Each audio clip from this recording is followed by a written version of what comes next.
I stepped into the hallway after drying my hands, expecting nothing more than to grab the mail, and stopped when I heard a voice I knew too well. My nephew's whisper carried through the half-closed kitchen door, low and sharp, like he didn't want anyone to catch a single word. I couldn't see his face from where I stood, but I heard him say, "Once he signs, it's all mine." The words landed with a heaviness I couldn't name at first, just a cold shift in my chest. Something dangerous had just stepped into my quiet home. I took one slow step forward, letting the floorboard creak enough for him to hear it. The rustle inside the room stopped instantly. When he stepped out, he wore a smile that didn't match the quickness with which he shoved a stack of papers behind his leg.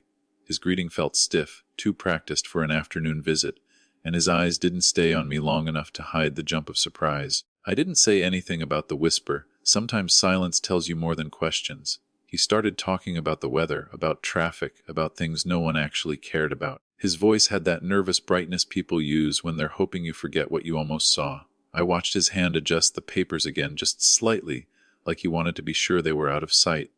After losing my wife 3 years ago, I'd learned how to read people more closely. A house gets far quieter when you live alone, and small details become louder. I walked past him into the kitchen, pretending to look for a glass of water. That's when I noticed a large envelope sitting at the edge of the table. It had the sharp blue logo of my bank printed in the upper corner. My name was written on it, but the handwriting wasn't mine. The flap wasn't sealed either. Something about the way it sat, too close to his chair, too far from the mail pile, made the back of my neck tighten. I didn't touch it. I just looked at him until he shifted his weight. He cleared his throat and said he had stopped by because the bank needed me to come in for some routine paperwork. The phrase felt wrong the moment it left his mouth. Banks didn't send him to deliver errands for me, and I'd managed my finances on my own since my wife's passing. I paid my bills, kept my accounts simple, and trusted only official letters. Hearing him pretend this was normal made the whisper in the hallway echo even louder. I asked him what kind of paperwork, keeping my tone steady. He said something vague about signatures and updating records, but he wouldn't look me in the eyes. His fingers tapped the table, slow and uneven. I could tell he wanted me to agree quickly without thinking. Instead, I stepped back and let the quiet stretch. People reveal themselves when they're waiting for you to nod. He forced another smile, wider this time, but his eyes stayed tense. I could still hear that first sentence replaying in my mind, clearer than anything else he had said. It wasn't meant for my ears. It wasn't meant for any honest situation. And standing in my own kitchen, watching the nephew I once trusted hide papers behind his leg, I understood something simple and sharp. Danger had entered my home, and it knew my signature was worth something. I sat down in my armchair after he left, letting the quiet settle around me the way it always did in the evenings. The house felt heavier than usual, as if the walls were holding on to the whisper I wasn't meant to hear. At 73, I'd grown used to silence, but this one had an edge to it. I thought about how different life used to be when my wife was still here, how her voice filled the rooms without effort. Losing her 5 years ago forced me to learn how to stand alone, and I did it the only way I knew: steady routines, simple finances, and keeping people at a safe distance. It worked until my nephew suddenly decided to come back into my life. For years he barely called, offering nothing more than the occasional holiday message. We drifted not because of any argument, but because he had his world and I had mine. Then a few months ago, after I sold the small rental property my wife and I once managed, he appeared at my door with a smile too warm for someone who had been gone so long. He said he wanted to reconnect, that he had missed me, that family mattered more as people got older. At first, I believed him. Loneliness has a way of softening your judgment. But the timing stayed in the back of my mind, waiting for a reason to step forward. It didn't take long before that reason started taking shape. He began hovering over my mail whenever he visited, picking up envelopes before I even reached the table. He'd comment on every letter as if he had some right to know what came into my home. One afternoon he asked casually if I had updated my will since my wife passed. I remember how his voice dipped when he said updated, like the word mattered more to him than it should. I brushed it off, telling myself he was just trying to help.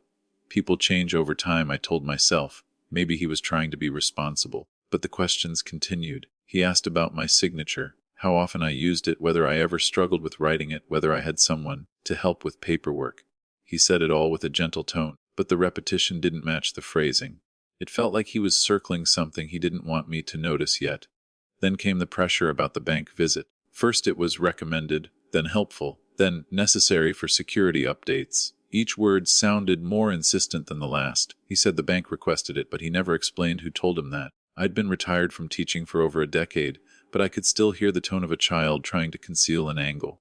In my years at the school, I'd met adults who disguised manipulation behind kindness. Some of them were parents, some were staff, some were older students who learned early how to twist concern into leverage.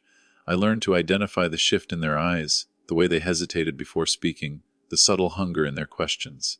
Sitting alone in my living room, I realized my nephew now carried those same small signs.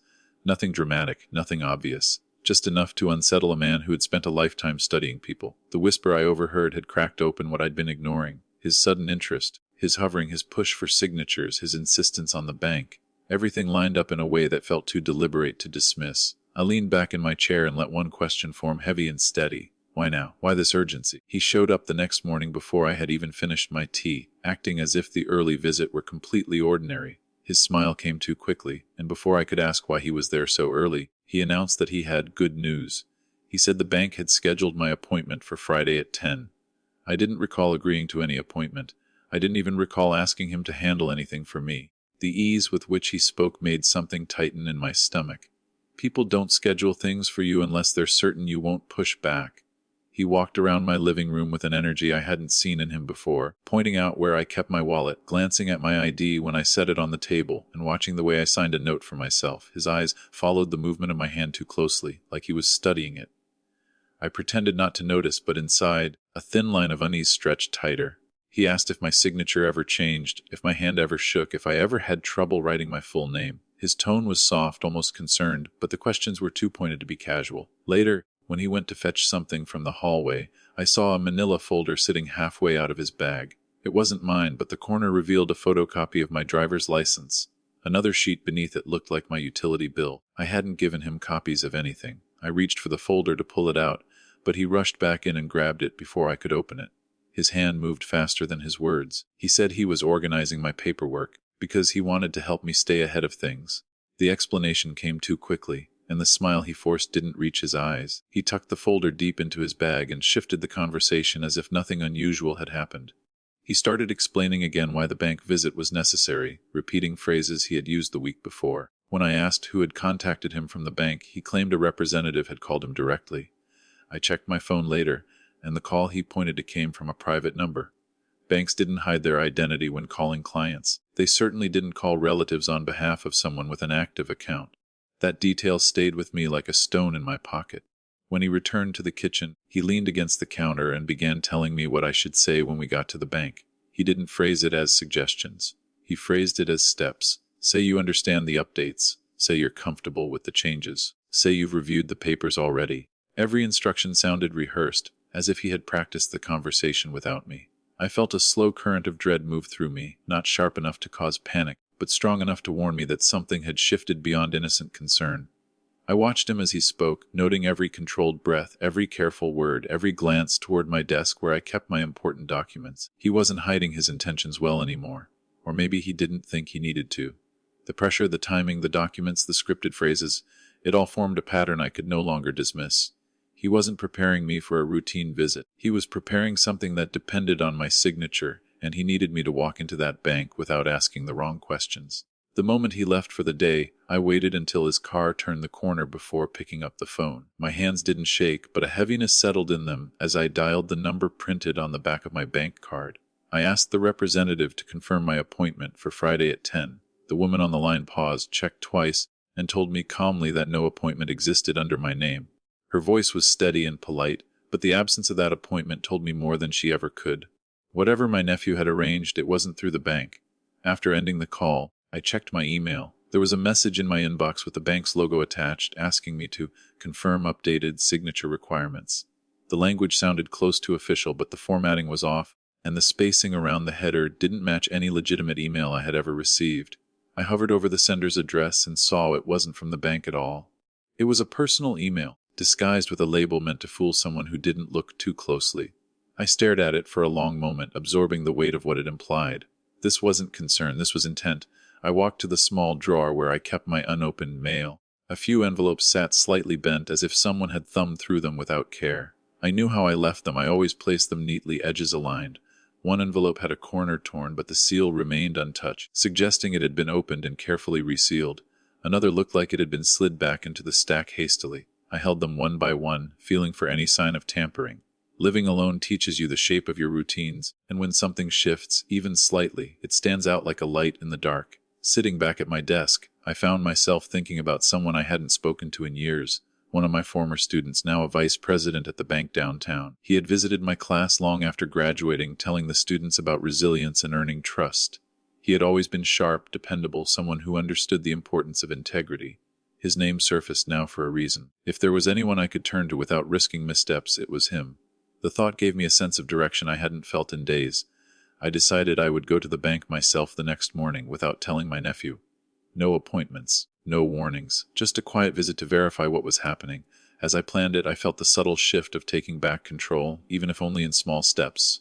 The situation needed clarity, and I intended to get it before he could maneuver me into anything. When my nephew returned later in the afternoon, his tone carried a new edge. He asked where I had been, what I had done, and whether I had checked my mail.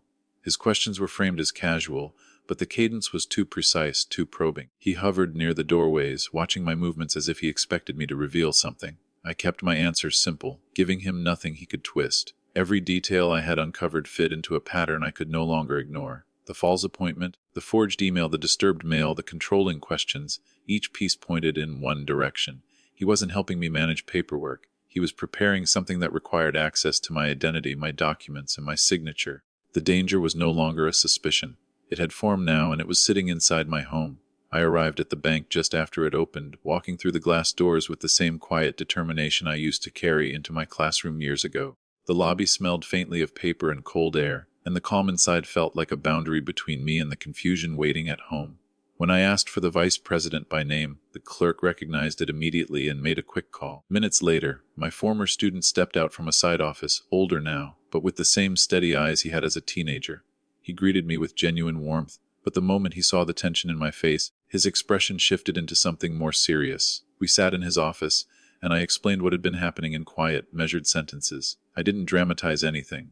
I just told him what I had heard, what I had seen, and what didn't add up. He listened without interrupting, then turned to his computer and began checking my account records with a focus that reminded me why I had always trusted him. After a few minutes, he stopped scrolling. His eyes narrowed slightly, and he leaned closer to the screen. Something in his posture told me the situation was worse than I expected. He turned the monitor slightly so I could see. There were pending drafts, requests to add a joint owner to my main account. The name listed was my nephew's. The forms were incomplete, but several fields had been filled in, including my personal details and partial authorization notes. My former student pointed to digital copies of the drafts. The signature attempts at the bottom weren't exact matches to mine, but they were close enough to pass a casual glance. Too close. I stared at the strokes, the slope, the spacing. It looked like someone had practiced them more than once. He checked the security logs next. They showed multiple attempts to access restricted sections of my account using documents submitted through automated portals. One of the entries noted a scanned letter supposedly from me requesting access updates. The letter was flagged as suspicious because the header format was outdated. When he opened the image, I recognized the wording immediately. It matched the forged email I had seen the night before. My nephew hadn't been guessing. He had been building something. My former student leaned back, exhaling slowly, the way someone does when they've confirmed something they hoped wasn't true. His voice lowered as he explained that the attempts hadn't fully gone through yet, but they were serious enough that the system had already flagged the account for potential fraud. He didn't speak about my nephew with judgment or pity. He just delivered the facts, clean and direct, the way I used to teach my students to present the truth. He then looked me in the eye and said I needed to be extremely careful. He advised me not to sign anything, not a form, not a letter, not a piece of paper left on a table. He told me we would secure the accounts, immediately place additional protections, and require in-person verification for every future change. His voice stayed calm, but the gravity in it was unmistakable. As he walked me through the protection steps, the realization settled in my chest with a cold finality. My nephew hadn't been circling around concern. He had been preparing to take control of everything my wife and I had built over a lifetime. The man I once held as a child, the boy who sat at my dinner table, had been quietly trying to step into my financial identity. I nodded as we finished the security process, but a heaviness pressed deeper with each breath. Betrayal from strangers wounds you. Betrayal from family leaves a different kind of mark, one that settles deeper because it's built from trust you didn't think you needed to question. He closed the office door before speaking again, lowering his voice in a way that made the air feel heavier. He told me plainly and without softening the edges that what my nephew had attempted qualified as financial fraud and unauthorized access. He explained that even incomplete drafts were taken seriously because they showed intent, and intent was enough to trigger internal alerts. Hearing the words out loud made my stomach tighten. This wasn't a misunderstanding. It wasn't a mix-up. It was deliberate, organized, and already in motion. He turned back to his computer and began locking down every account tied to my name. He placed immediate blocks on the pending drafts and marked them as fraudulent attempts. He set a flag that prevented any remote changes, even if someone tried to submit documents that looked official. As he typed, he explained each step in a calm, steady tone, flagging the account, adding verification layers, setting in-person-only restrictions. His professionalism kept me grounded, but the speed of his hands on the keyboard told me how urgent the situation truly was. Then came the security protocols. He generated new PINs and had me enter them myself, making sure no one else could influence them. He activated ID alerts that would notify the bank if anyone tried to access my profile, even from inside the branch. He updated the signature settings so any attempt to use a scanned or copied version of my signature would be rejected automatically. The measures were tight, layered, and meant to withstand someone who wasn't giving up easily. When he finished, he leaned forward and told me something I hadn't considered. If my nephew had gone this far, he might escalate when he realized his plan was falling apart. People didn't invest this much effort unless they were committed. He advised me to stay cautious, to avoid revealing what I now knew, and to watch for any shift in behavior. His tone didn't carry fear, but it carried weight, an understanding of how schemes unravel when the person behind them starts losing control. Leaving the bank, I felt the cold morning air hit my face with more force than usual. I walked to my car, slowly absorbing the reality of what had been uncovered. I had spent my life believing that clarity protected you, that if you lived simply and honestly, danger would stay at a distance. But danger had been building inside my own home, moving in quiet lines I hadn't seen until it was nearly too late. When I returned home, the first thing I saw through the window was my nephew pacing in the living room. His movements were sharp, restless, the way someone acts when they're waiting for a crucial piece of information. As I opened the door, he quickly straightened and asked where I had been. He tried to sound casual, but the strain in his voice betrayed him. His eyes scanned me, searching for any sign that something had changed. Before I could remove my coat, he told me to keep tomorrow free, emphasizing the bank visit as if it were already settled. His tone carried more pressure than suggestion now. He talked faster, pushing the urgency, insisting the bank needed me there early, that the paperwork couldn't wait. He didn't know the accounts had already been locked down. He didn't know the bank had flagged him. He didn't know the fraud department had frozen every avenue he had attempted to open. But I knew, and standing there in my own doorway, listening to him repeat the same rehearsed lines, I felt the point of no return settle inside me. This wasn't a worry anymore. This was a threat with a clear shape and direction. I couldn't ignore it. I couldn't delay. I couldn't pretend the situation might resolve itself. It was time to expose everything. I spread the papers across my desk as soon as he left the house again, careful to keep the curtains drawn just enough to block the view from the street. The security logs my former student had printed for me sat in a neat stack, each page showing times, dates, and failed attempts tied directly to my nephew. Beside them were the incomplete drafts, his name typed where mine should have been, my information filled in with unsettling accuracy. Seeing it all in hard copy made the situation feel colder. Paper doesn't exaggerate. It doesn't guess. It shows exactly what someone intended to do. I made photocopies of everything, sliding each set into a labeled envelope like I used to do when preparing disciplinary reports for the school board. Years of teaching gave me a habit of quiet documentation, and that instinct felt more valuable now than ever. Once the copies were sealed, I called the local non-emergency line and asked to speak with someone familiar with elder financial protection. The voice that answered belonged to a social worker who often coordinated with the police. When I explained piece by piece, she didn't interrupt.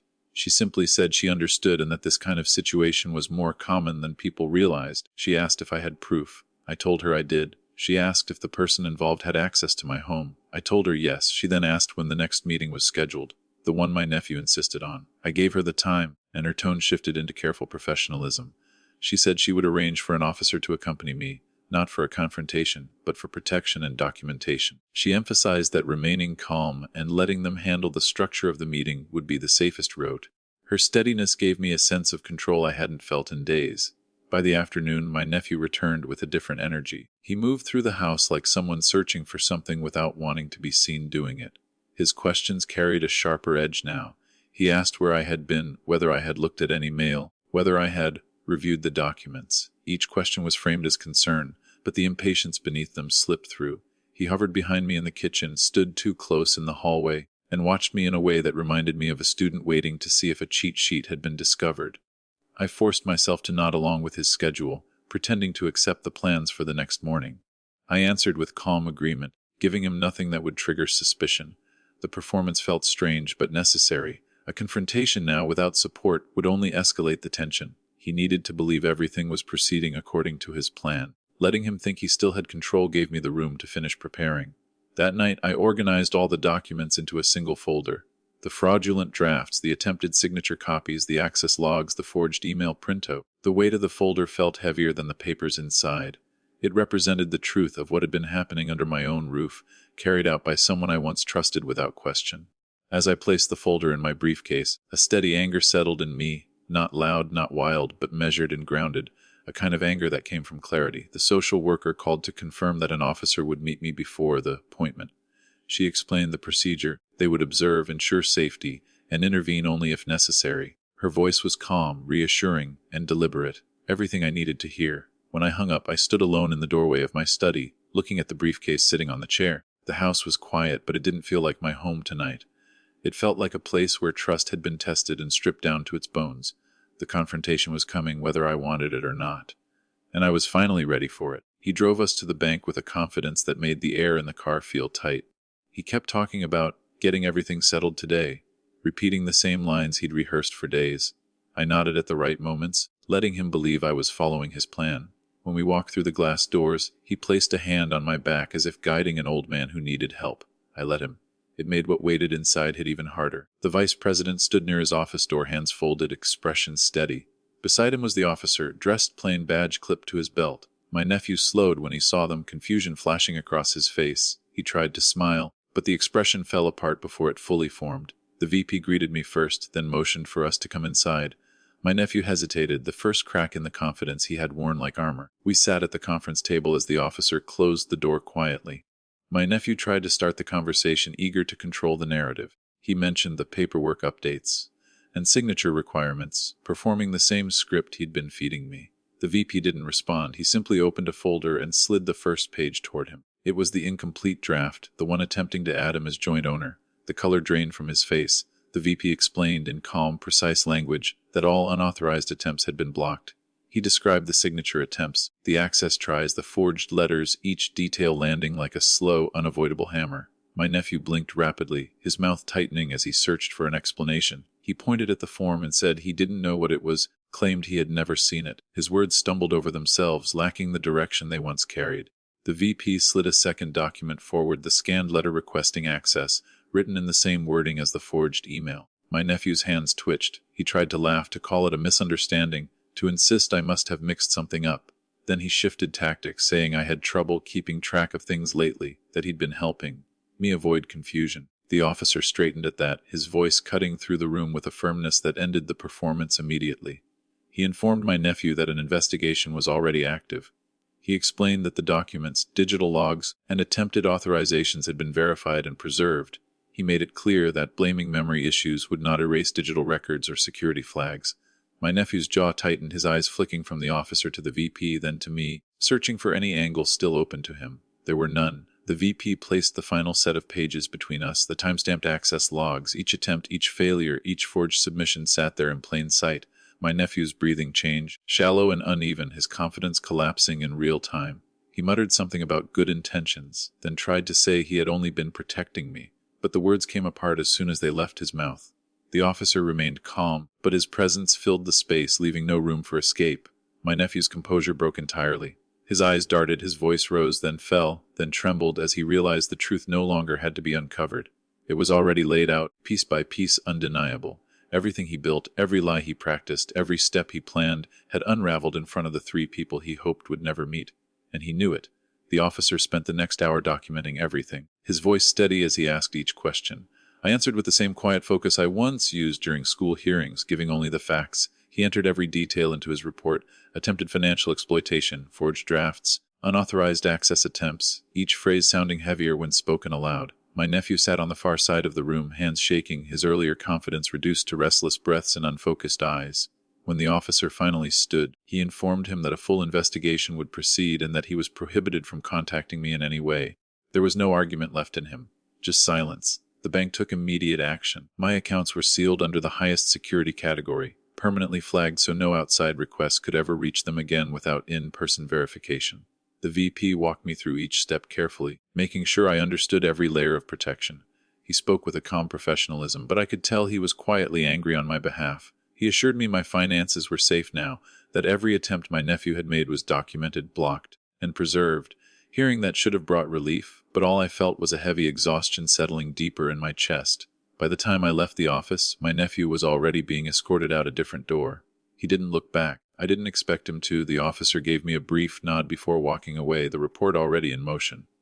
There were no dramatic scenes, no shouting, no last-minute apologies.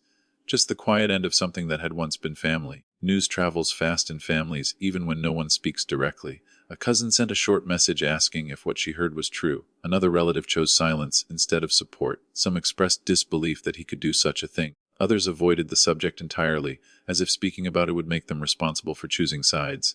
The reactions didn't surprise me.